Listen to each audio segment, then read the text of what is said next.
Ibu dan Saudara yang dikasihi Tuhan, Shalom. Saya berharap Bapak Ibu dan Saudara semua dalam kondisi yang baik, dan kiranya kita semua beroleh anugerah Allah untuk semakin rindu memuliakan Dia.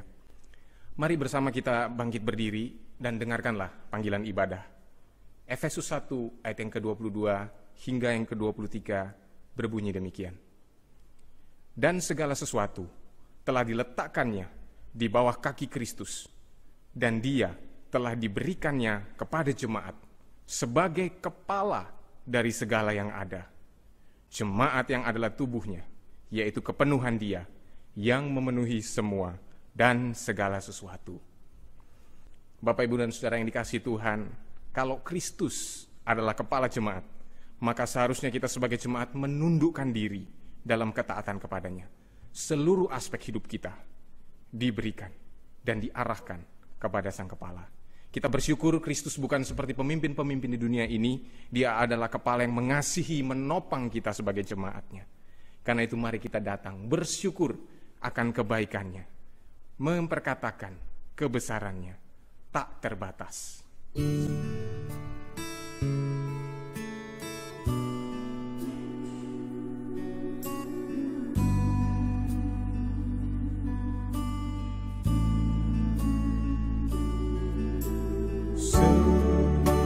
Musim berlalu, namun Kau selalu peliharaku. Kasih dan setiamu tak pernah layu di hidupku. Lebih luas dari samudra, kebaikan-Mu Bapa takkan habis di hidupku. Lebih tinggi dari cakrawala, tak terbatas kasih-Mu. Sungguh ku bersyukur. Semusim berlalu, semusim berlalu, namun Kau selalu peliharaku. Kasih dan setiamu tak pernah layu di hidupku. Lebih luas dari samudra, kebaikan-Mu Bapa takkan habis di hidupku. Lebih tinggi dari cakrawala, tak terbatas kasih-Mu. Sungguh ku bersyukur. Lebih luas dari samudra, lebih luas dari samudra, kebaikan-Mu Bapa takkan habis di hidupku. Lebih tinggi dari cakrawala, tak terbatas kasih-Mu. Sungguh ku bersyukur.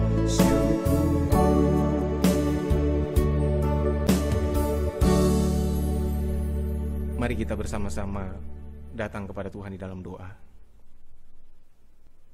Bapa, kami sungguh bersyukur Tuhan atas kebaikan-Mu, kasih setia-Mu yang terus kami rasakan di dalam segala musim kehidupan kami.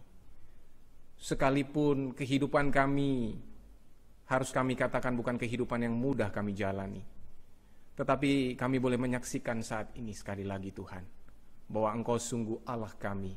Engkau sungguh adalah kepala kami, yang memperhatikan kami, yang menopang kami, dan yang menguatkan kami. Kami mengucap syukur Tuhan. Karena itu Bapa, saat ini kami mau datang kepadamu. Kami rindu Tuhan.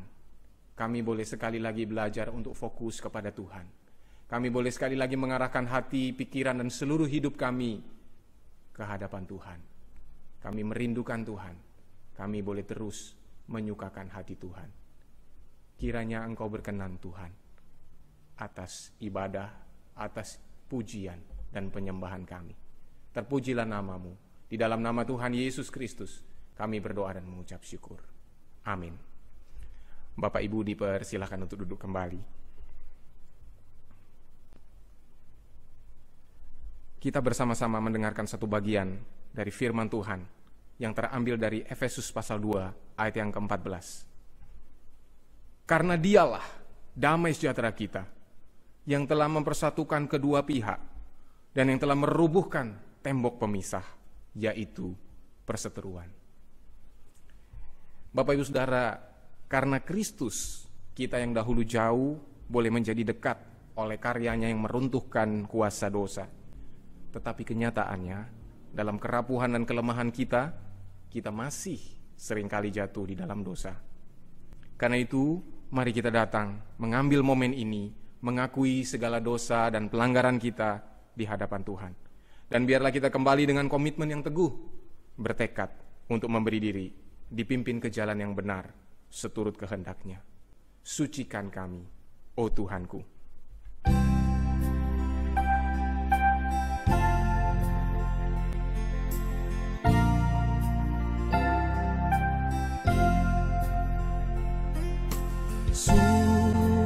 Sucikan hatiku, oh Tuhanku.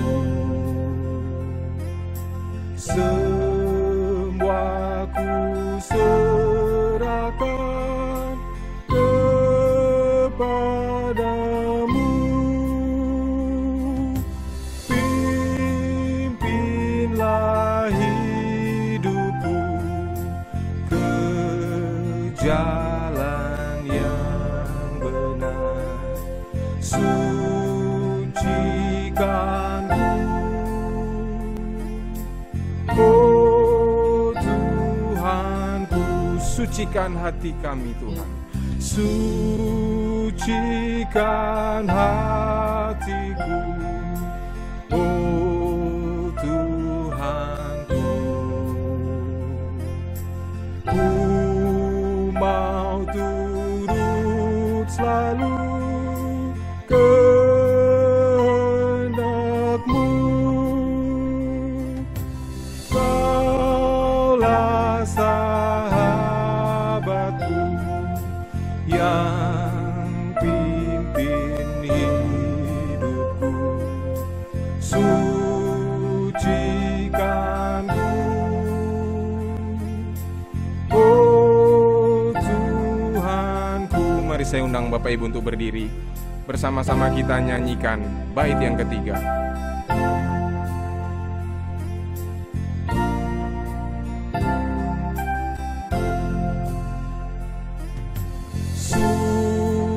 Sucikan hatiku, oh Tuhanku.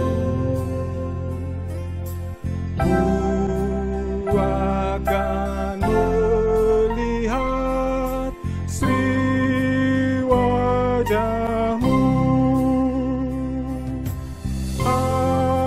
Hapuslah dosaku, ku taat perintah-Mu. Sucikanku, oh Tuhanku.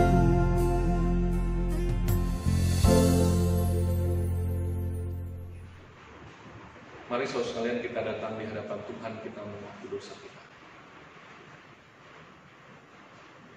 Tuhan, Engkau Allah yang tahu siapa kami, tahu apa perbuatan kami, tahu apa yang ada di dalam isi hati kami. Karena itu kami datang dan mengaku ya Tuhan, bahwa begitu banyak dosa, kelemahan yang ada di dalam diri kami, yang tidak dapat lepas tanpa anugerah Tuhan. Kami memohon ya Tuhan, agar sekali lagi pengampunan-Mu membawa kami untuk bangkit. Pengampunan-Mu membawa kami untuk mengarah kepada tujuan yang seharusnya, yang telah Engkau berikan kepada setiap kami.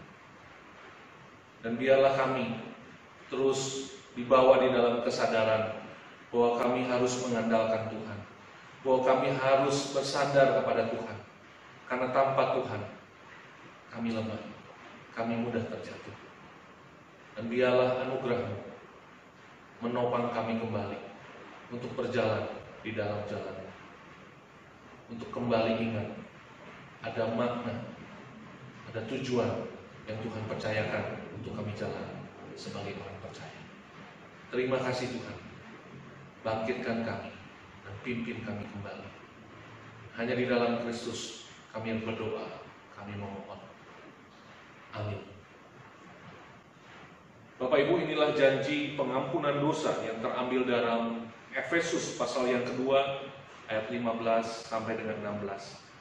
Sebab dengan matinya sebagai manusia, ia telah membatalkan hukum Taurat dengan segala perintah dan ketentuannya, untuk menciptakan keduanya menjadi satu manusia baru di dalam dirinya, dan dengan itu mengadakan damai sejahtera, dan untuk memperdamaikan keduanya di dalam satu tubuh dengan Allah oleh salib, dengan melenyapkan perseteruan pada salib itu. Silakan duduk, saudara sekalian. Bapak, Ibu, dan Saudara yang terkasih, karya Kristus memampukan kita menikmati damai sejahtera itu. Bahkan dalam situasi yang berat sekalipun, seperti kondisi pandemi yang kita hadapi saat ini, yang membuat segalanya berubah, kita masih boleh mengingat bahwa persoalan kita yang paling utama, yaitu dosa-dosa kita, telah diselesaikan oleh Kristus di kayu salib. Sebab itu kita boleh menatap hari ini, bahkan masa depan yang Tuhan anugerahkan dengan penuh sukacita. Mari kita memuji Dia dengan penuh sukacita, bersuka dalam Tuhan.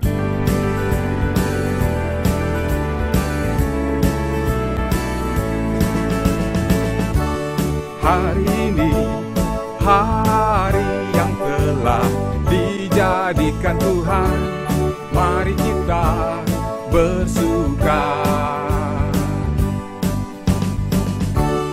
Hari ini, hari yang telah dijadikan Tuhan, mari kita bersuka dalam Tuhan, bersuka di dalam Tuhan, bersuka dalam Tuhan, bersuka, bersuka dalam Tuhan, sekarang bersuka, bersuka citalah, bersuka, bersuka dalam Tuhan, sekarang bersuka, bersuka citalah. Hari ini, hari yang telah dijadikan Tuhan. Hari ini, hari yang telah dijadikan Tuhan, mari kita bersuka. Amen. Hari ini, hari yang telah dijadikan Tuhan, mari kita bersuka dalam Tuhan, bersuka dalam Tuhan, bersuka dalam Tuhan, bersuka, bersuka dalam Tuhan, sekarang bersuka, bersuka citalah, bersuka, bersuka dalam Tuhan, sekarang bersuka, bersuka citalah, bersuka dalam Tuhan, bersuka, bersuka dalam Tuhan, sekarang bersuka, bersukacitalah, bersuka dalam Tuhan. Sekarang bersuka, sekali lagi, sekarang bersukacitalah. Puji Tuhan, kita boleh sekali lagi bersukacita di dalam Tuhan. Jemaat yang dikasihi Tuhan, mari kita bersama-sama berdiri dan dengarkanlah petunjuk hidup baru dari Efesus 2 ayat yang ke-19 sampai yang ke-20. Firman Tuhan berkata, "Demikianlah kamu bukan lagi orang asing dan pendatang, melainkan kawan sewarga dari orang-orang kudus dan anggota-anggota keluarga Allah, yang dibangun di atas dasar para rasul dan para nabi dengan Kristus Yesus sebagai batu penjuru." Puji Tuhan. Mari bersama-sama kita dengan gereja segala abad dan tempat, kita boleh mengikrarkan pengakuan iman rasuli. Dengan hati dan mulut kita berkata, "Aku percaya kepada Allah, Bapa yang Maha Kuasa, Khalik langit dan bumi, dan kepada Yesus Kristus, anaknya yang tunggal Tuhan kita, yang dikandung dari Roh Kudus, lahir dari anak darah Maria, yang menderita sengsara di bawah pemerintahan Pontius Pilatus, disalibkan, mati dan dikuburkan, turun ke dalam kerajaan maut. Pada hari yang ketiga, bangkit pula dari antara orang mati, naik ke sorga, duduk di sebelah kanan Allah, Bapa yang Maha Kuasa. Dan dari sana ia akan datang untuk menghakimi orang yang hidup dan yang mati. Aku percaya kepada Roh Kudus, gereja yang kudus dan am, persekutuan orang kudus, pengampunan dosa, kebangkitan tubuh, dan hidup yang kekal. Amin." Bapak Ibu dipersilahkan untuk duduk kembali. Bapak Ibu Saudara yang terkasih, Tuhan pernah berfirman kepada Yeremia demikian, "Janganlah orang bijaksana bermegah karena kebijaksanaannya. Janganlah orang kuat bermegah karena kekuatannya. Janganlah orang kaya bermegah karena kekayaannya. Tetapi siapa yang mau bermegah, baiklah bermegah karena yang berikut, bahwa ia memahami dan mengenal aku." Bapak Ibu yang dikasihi Tuhan, betapa Tuhan disukakan ketika anak-anaknya mengenal dan memahami Dia. Karena itu mari kita datang, kita siapkan hati untuk mendengarkan suaranya, seraya kita memohon agar Roh Kudus memampukan kita mengerti dan memahami firman-Nya. Mendengar suara-Mu.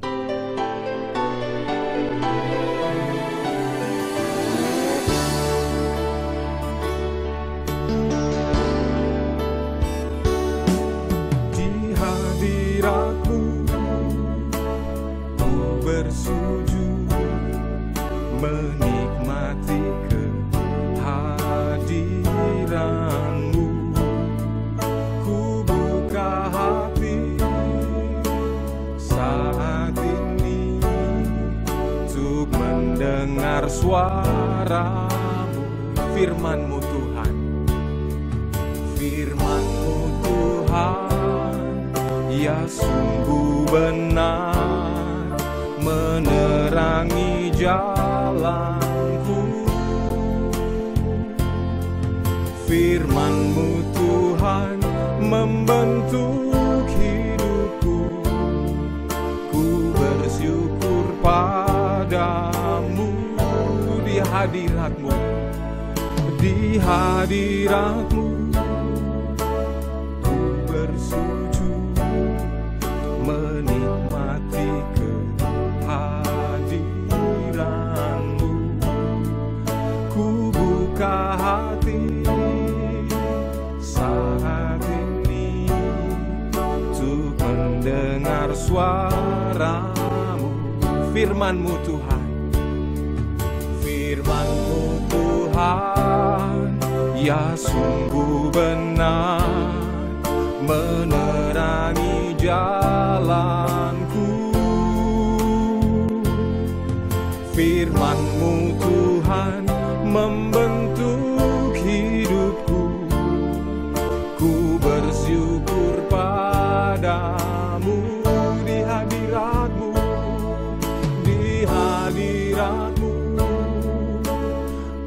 bersujud menikmati kehadiran-Mu.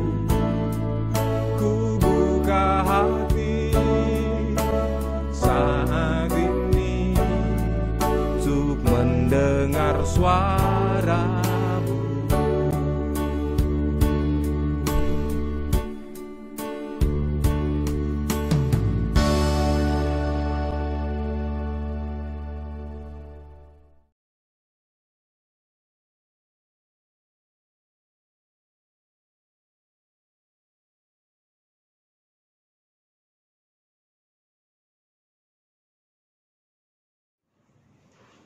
Selamat pagi, saudara sekalian.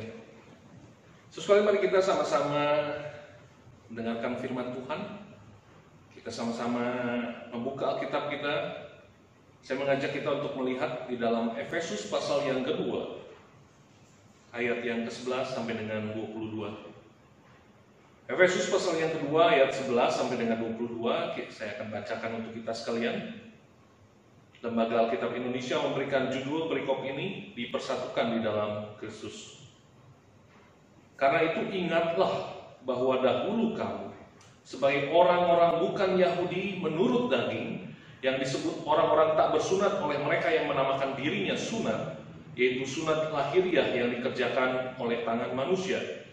Bahwa waktu itu kamu tanpa Kristus tidak termasuk kewargaan Israel, dan tidak mendapat bagian dalam ketentuan-ketentuan yang dijanjikan, tanpa pengharapan dan tanpa Allah di dalam dunia.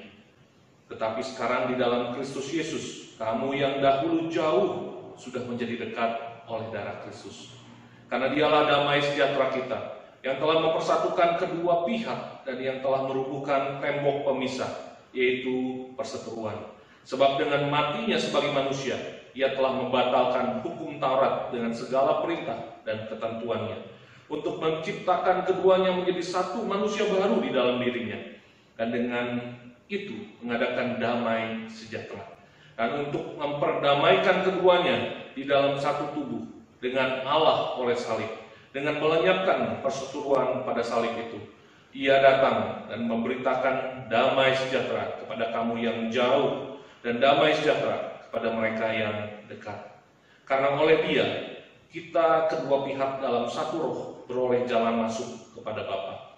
Demikianlah kamu bukan lagi orang asing dan pendatang, melainkan kawan sewarga dari orang-orang kudus dan anggota-anggota keluarga Allah, yang dibangun di atas dasar para rasul dan para nabi, dengan Kristus Yesus sebagai batu penjuru. Di dalam Dia tumbuh seluruh bangunan, rapi tersusun, menjadi bait Allah yang kudus di dalam Tuhan.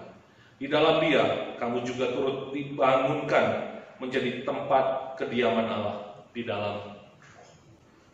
Mari kita berdoa. Tuhan, biarlah firman-Mu menjadi firman yang hidup, menjadi firman yang terus membawa hidup kami bertumbuh, membawa kami mengerti, membawa kami mengenal Tuhan, membawa kami mengetahui siapa diri kami sebagai gereja. Karena itu ya Tuhan, biarlah dengan kuasa daripada Roh-Mu, Engkau membantu kami, agar kami sungguh hidup berpadanan dengan kebenaran firman Tuhan ini.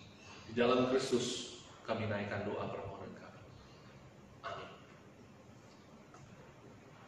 Sekali ketika saya muda, saya sedang sekali dengan sebuah olahraga yang cukup menegangkan, yaitu balap motor. Salah satu yang saya ikuti dari sejak muda, mungkin masih ingat beberapa nama sampai dengan hari ini, yaitu Valentino Rossi, Michael Duhan, Wayne Rainey, adalah balap motor Grand Prix. Nah, dari sekian banyak Grand Prix Bapak Ibu setiap tahunnya, kurang lebih 16 seri, salah satu seri yang cukup menarik perhatian saya adalah Grand Prix Belanda. Mengapa Bapak Ibu menarik perhatian saya? Karena Grand Prix ini berbeda dengan Grand Prix yang lain. Bukan karena sirkuitnya, tetapi karena waktu pelaksanaannya. Grand Prix Belanda dilaksanakan di sirkuit Assen, dilakukan pada hari Sabtu. Berbeda dengan seri-seri balapan yang lain yang biasanya dilakukan di hari Minggu. Tapi Belanda mengizinkan balapan itu dilakukan di hari Sabtu. Apa yang menyebabkan Grand Prix Belanda dilakukan di hari Sabtu? Ternyata kebiasaan dan juga tradisi yang terus dipelihara sampai dengan hari ini oleh negara Belanda, yaitu bahwa hari Minggu dikhususkan sebagai hari ibadah. Hari Minggu dikhususkan sebagai hari di mana orang-orang datang ke gereja. Dan Bapak Ibu, kalau kita melihat keadaan Belanda hari ini, gereja-gereja di Belanda tidak seantusias dulu. Gereja di Belanda banyak yang tutup. Gereja Belanda hanya dihadiri oleh saudara-saudara yang senior.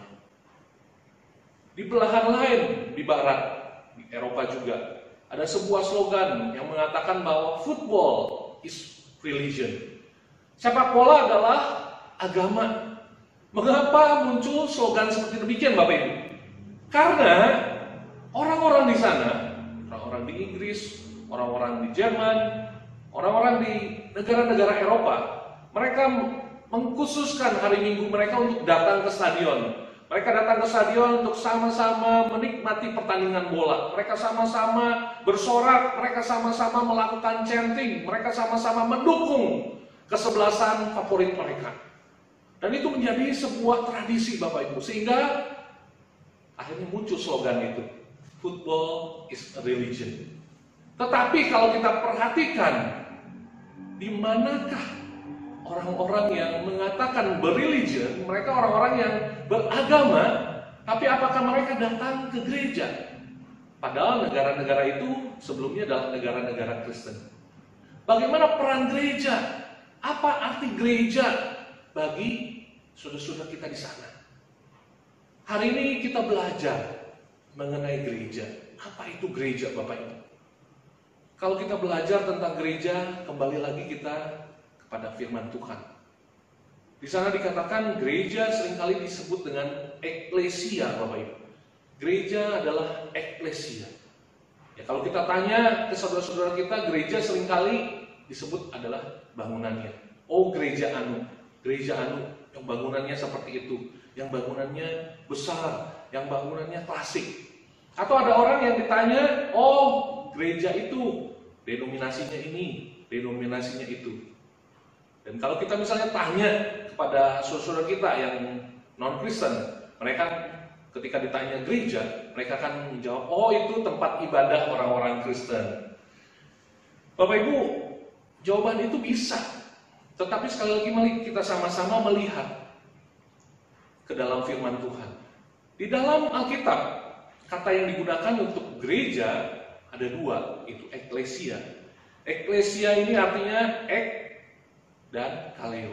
Ek keluar, kaleo dipanggil. Sehingga di dalam bahasa Yunaninya, eklesia mempengaruhi ke kata-kata yang lain. Ada dan dalam bahasa Spanyol, iglesia. Sedangkan gereja di dalam bahasa Indonesia dari kata Portugis, igreja. Di dalam bahasa Prancis, iglesia. Walaupun berbeda, tapi agak mirip-mirip, Bapak Ibu. Gereja di dalam pengertian eklesia adalah perkumpulan orang-orang yang dipanggil keluar.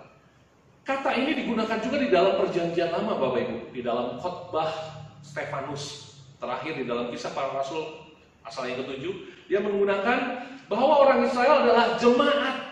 Jemaat itu adalah eklesia juga. Walaupun jemaat itu berasal dari bahasa Arab jemaah, yang artinya kumpulan orang-orang beribadah. Betul, orang Israel dipanggil keluar untuk beribadah kepada Allah Yahweh. Dengan pengertian demikian, betul. Secara teologis, umat Allah, khususnya bangsa Israel, adalah gereja juga. Secara teologis. Tapi secara historis, gereja sebenarnya mulai ada sejak peristiwa Pentakosta. Bapak Ibu, kata kedua yang digunakan adalah kata kuriake.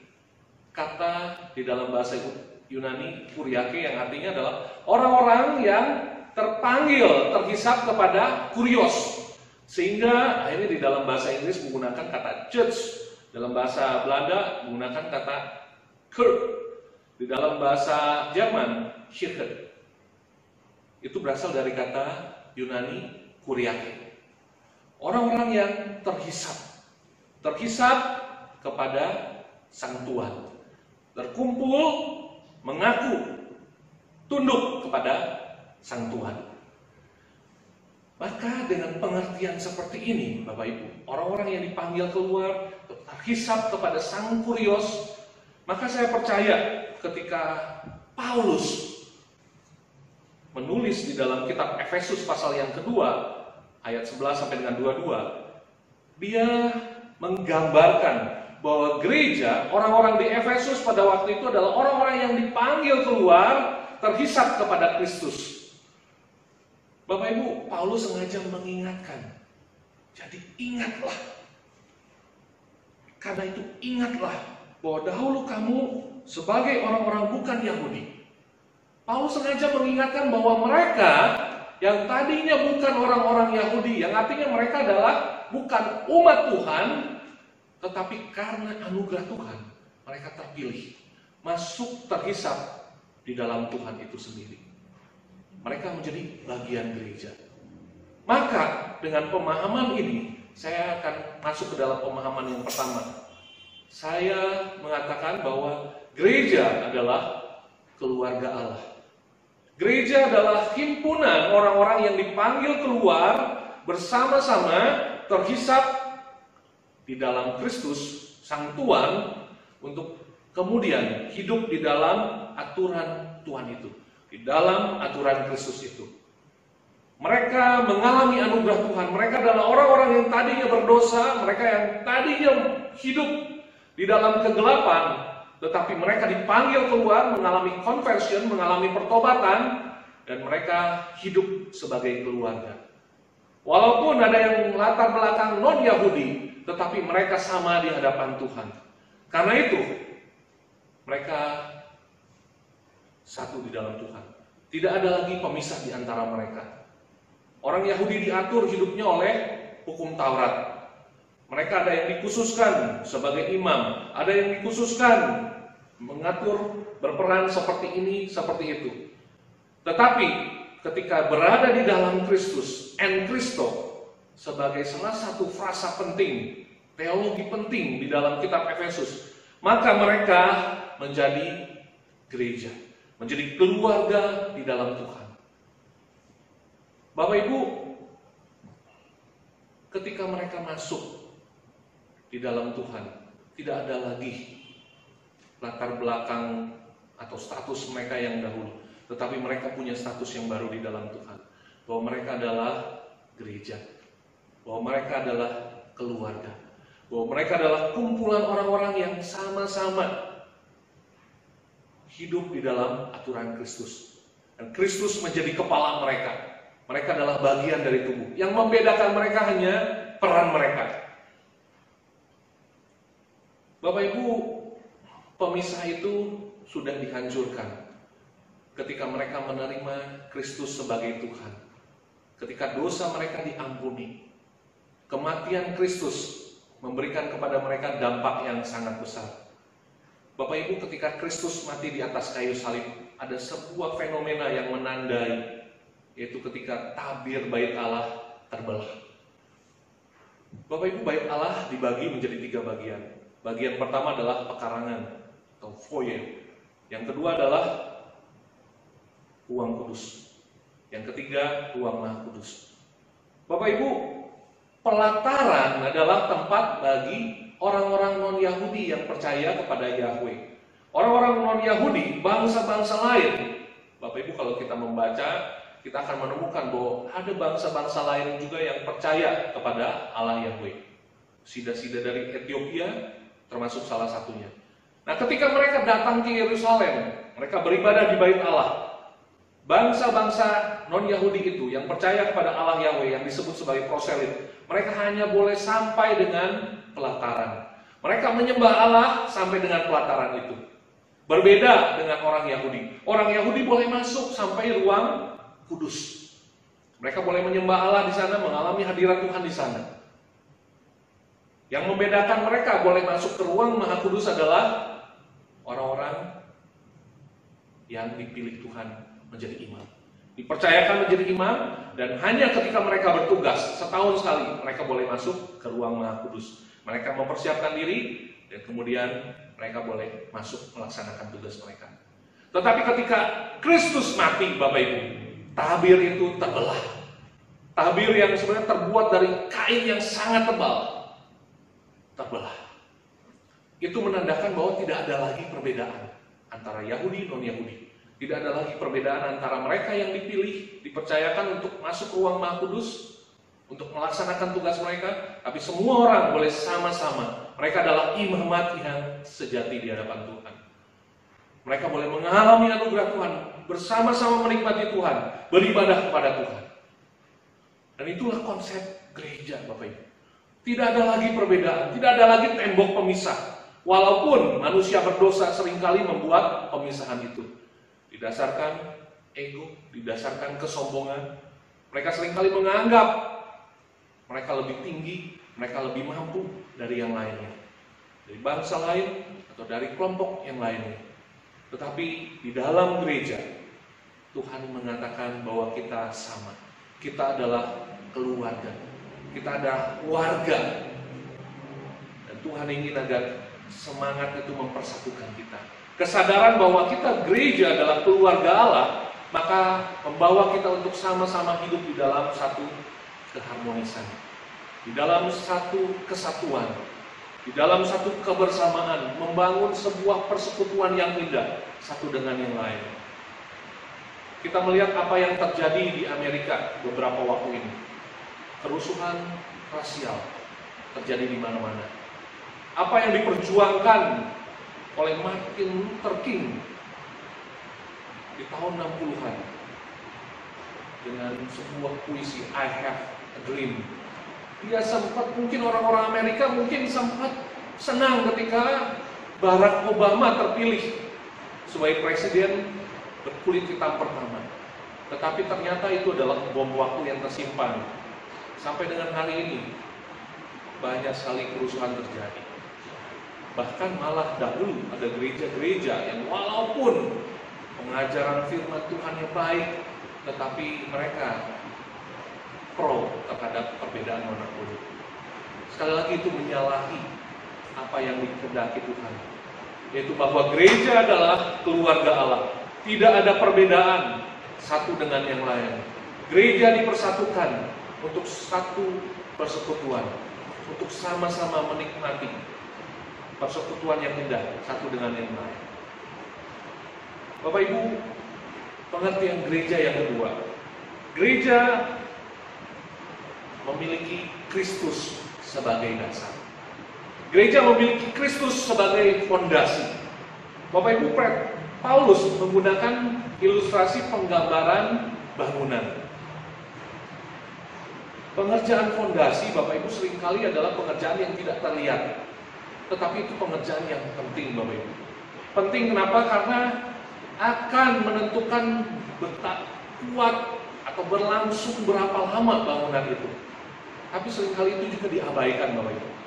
Tetapi ketika gereja digambarkan di mana Kristus adalah batu penjurunya, dasarnya, maka kita percaya bahwa ketika gereja menempatkan Kristus sebagai dasar, sebagai fondasi, maka dia akan menjadi sentral dari kehidupan dan tanggung jawab pelayanan dalam gereja itu.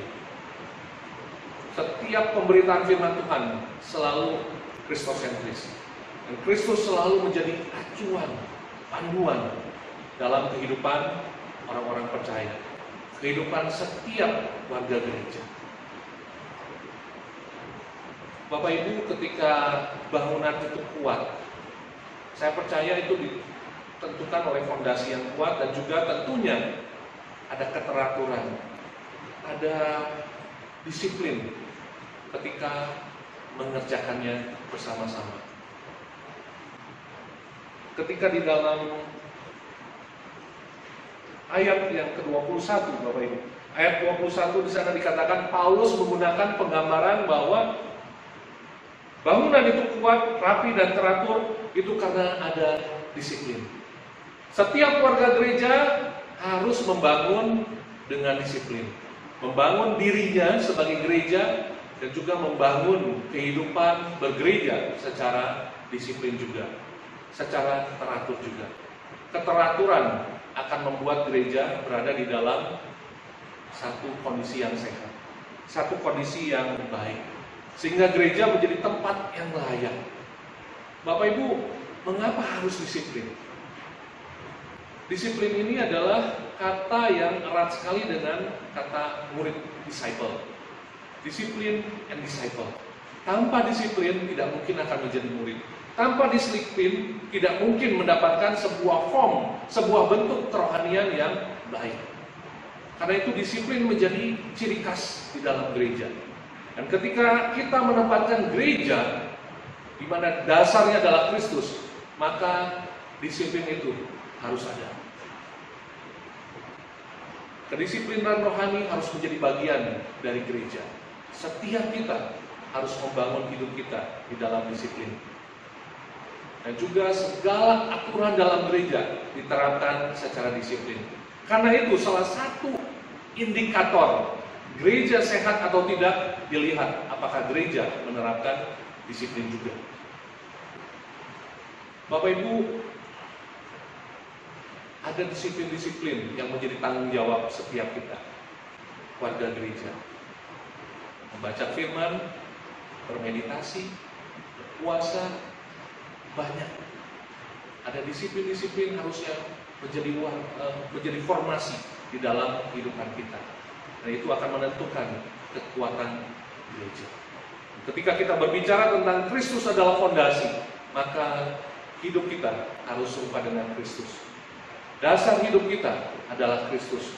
Fokus hidup kita adalah Kristus. Yang ketiga, Bapak Ibu, gereja harus memiliki misi. Gereja adalah gereja yang bermisi. Seperti Kristus datang dengan misi khusus, demikian juga gereja. Gereja membawa misi sebagai saksi, sebagai alat di tangan Kristus untuk menyatakan rahmat Kristus. Bapak Ibu, gereja seringkali berpikir misi itu adalah penginjilan. Berpikir bahwa misi itu adalah membawa orang-orang untuk mengenal Kristus, percaya kepada Kristus. Tetapi misi ini adalah cakupannya lebih luas. Seringkali di dalam misi kita menjadi misi. Di dalam gereja yang katanya misioner, kita menjadi demisioner. Bapak Ibu, misi harusnya melekat di dalam bagian hidup bergereja. Kita melakukan kehidupan kita, melaksanakan kehidupan kita, menghidupi kehidupan kita, semua dengan satu tujuan, yaitu agar Kristus bisa dikenal oleh banyak orang. Kita menjadi saksi. Dan misi itu harusnya menjadi gaya hidup kita. Bukan hanya dipercayakan kepada bagian misi atau bagian pekabaran Injil, tetapi misi itu harus ada, tujuan itu harus ada di dalam kehidupan bergereja. Berarti Bapak Ibu, kita belajar hari ini, gereja itu adalah keluarga. Di dalamnya tidak ada lagi perbedaan. Di dalamnya harusnya terbangun semangat kebersamaan, semangat harmoni. Kedua, gereja itu harus menempatkan Kristus sebagai dasar. Sehingga semua elemen di dalam gereja, baik itu ibadah, latria, tidak sekalian pengajaran, diakonia, tanggung jawab sosial kita, atau di dalam marturia, penginjilan, kesaksian kita, semuanya menunjukkan Kristus adalah dasar kita, dan Kristus adalah fokus kita. Dan yang terakhir, gereja harus punya misi, punya tujuan. Sehingga dengan punya tujuan, maka apapun yang kita lakukan, semua program, anggaran dasar, semua tertuju. Kita memberikan energi sepenuhnya ke sana. Apa sih sebenarnya misi kita? Kita mengemban amanat agung Kristus. Itu agar semua orang boleh percaya kepada Kristus, agar semua orang boleh menjadi murid Kristus. Inilah panggilan kita sebagai gereja. Inilah gambaran sebagai gereja. Dan ketika orang bertanya, apa gereja? Kita menjawab, kita adalah gereja. Gereja bukan hanya gedung. Gereja adalah kumpulan orang-orang percaya. Gereja adalah orang-orang yang menempatkan Kristus sebagai pusat dalam kehidupan mereka. Gereja adalah orang-orang yang punya tujuan. Gereja adalah keluarga, kumpulan orang yang sama-sama membangun di dalam kasih Tuhan. Dan saudara sekalian, pertanyaan untuk kita semua, apakah kita mau sama-sama mengalami gereja kita seperti ini? Mari kita berbagian di dalamnya. Dimulai dari setiap kita menjadikan Kristus sebagai dasar, menjadikan setiap saudara kita di dalam gereja sebagai bagian dari keluarga kita. Kita menyatakan kasih, kita menyatakan sikap bersahabat, kita menyatakan bahwa tidak ada lagi perbedaan di antara kita, tidak ada lagi status sosial dan apapun yang dapat menghambat kita. Dan kita punya tujuan yang jelas ke depan, yaitu bahwa kita mengemban amanat agung Kristus di dalam kehidupan kita sebagai gereja. Dan biarlah Tuhan menolong kita untuk sama-sama menjalankan kehidupan bergereja dengan benar, dengan tepat, dengan bertanggung jawab. Tuhan menolong kita semua. Tuhan, terima kasih kalau hari ini kami boleh sama-sama memikirkan satu hal yang penting, yaitu bagaimana hidup kami sebagai gereja harusnya terarah kemana.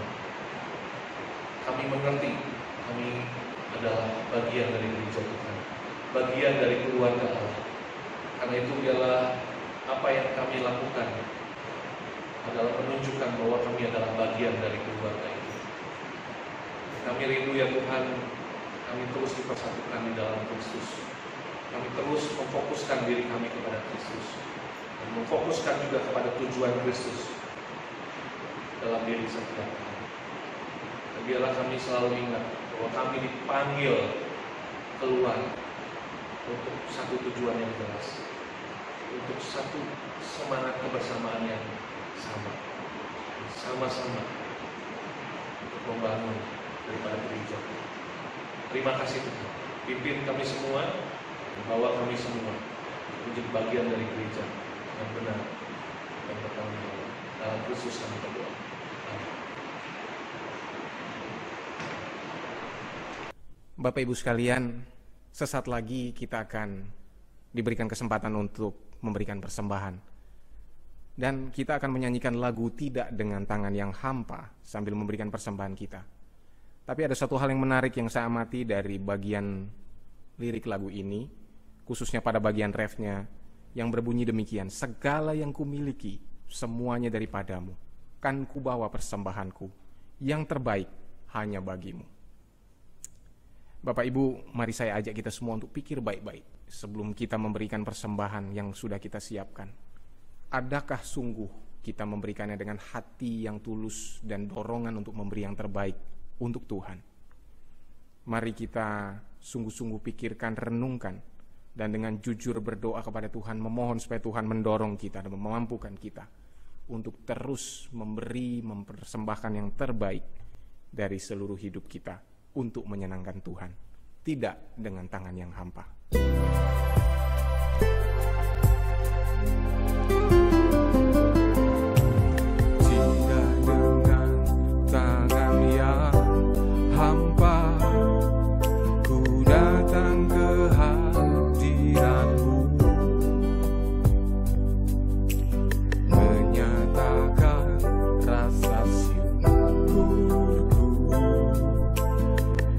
Segala berkat-Mu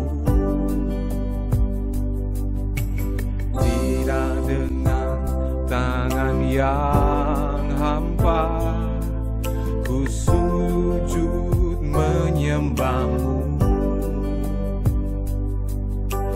persembahkan seluruh hidupku di atas mezbah-Mu. Segala yang ku miliki, semuanya daripada-Mu, kan ku bawa persembahanku yang terbaik hanya bagi-Mu, tidak dengan tangan yang hampa, tidak dengan tangan yang hampa, ku datang ke hadirat-Mu,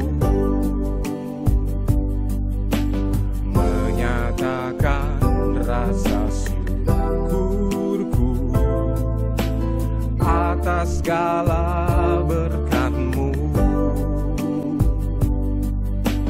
tidak dengan tangan yang hampa, ku sujud menyembah-Mu,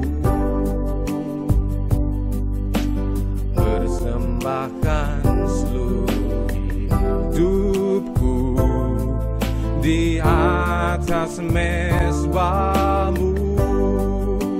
Segalanya yang ku miliki, semuanya daripada-Mu, kan ku bawa persembahanku yang terbaik hanya bagi-Mu. Segalanya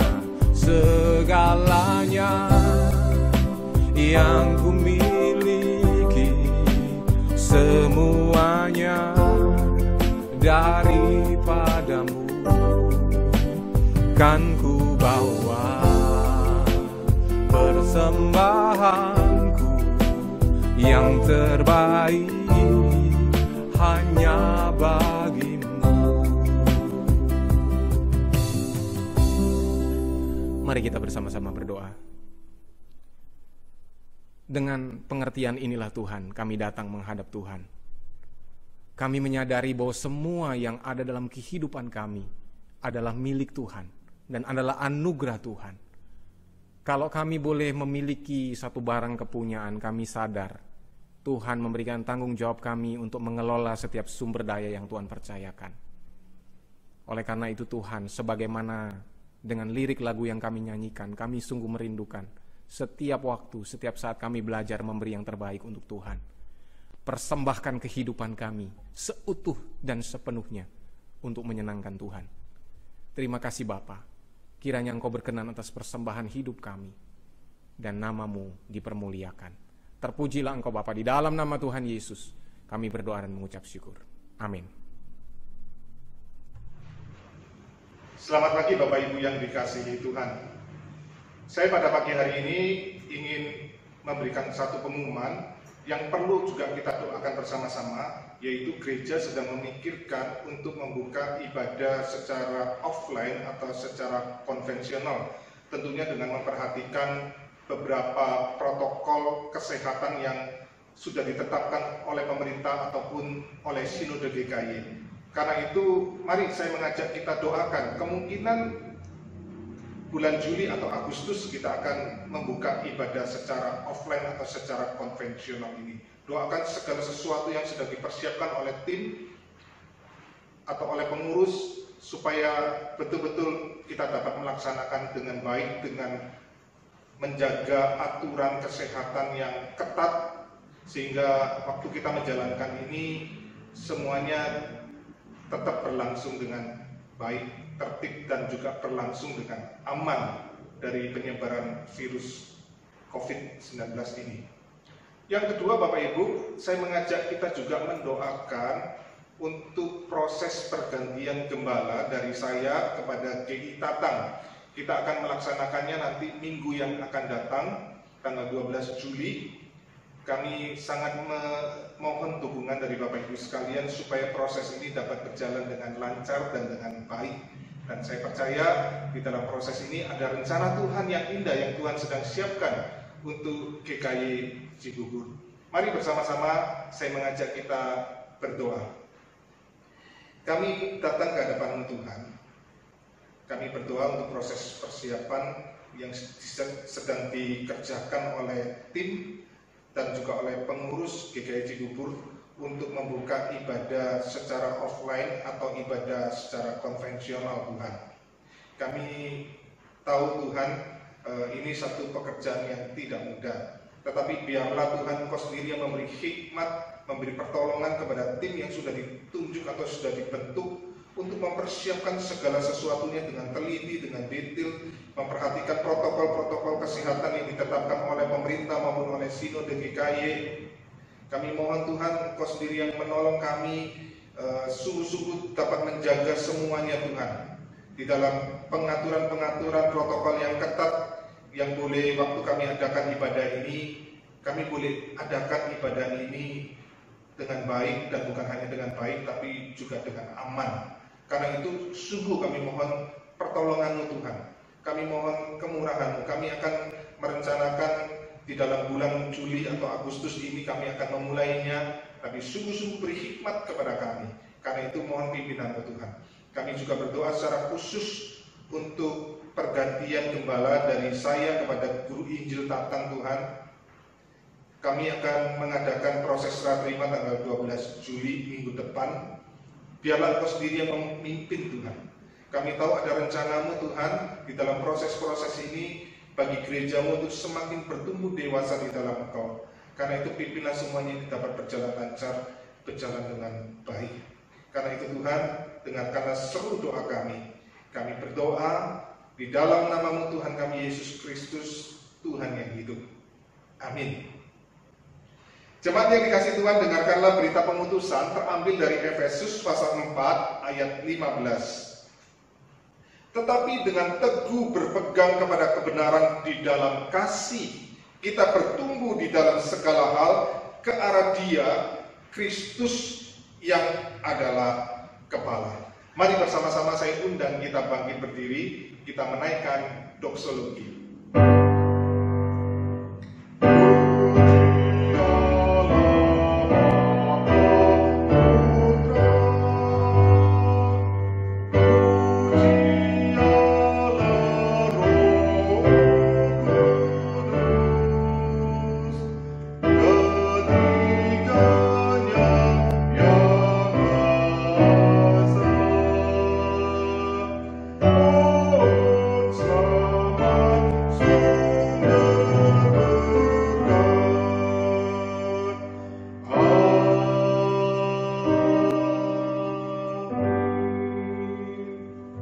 Jemaat yang dikasihi Tuhan dimanapun engkau berada, terimalah berkat dari Allah Tritunggal, kasih yang sempurna dari Allah Bapa, anugerah yang begitu besar dari Tuhan kita Yesus Kristus, persekutuan, pimpinan, penyertaan, pertolongan dari Allah Roh Kudus, menyertai saudara-saudara sekalian, dimanapun engkau berada, dari sekarang sampai selama-lamanya.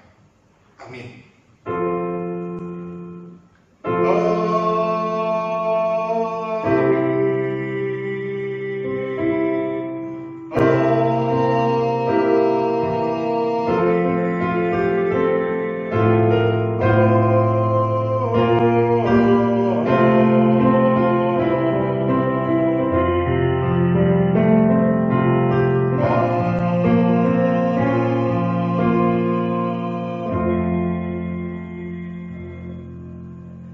Jemaat dipersilakan duduk, sadatu kebaktian kita selesai.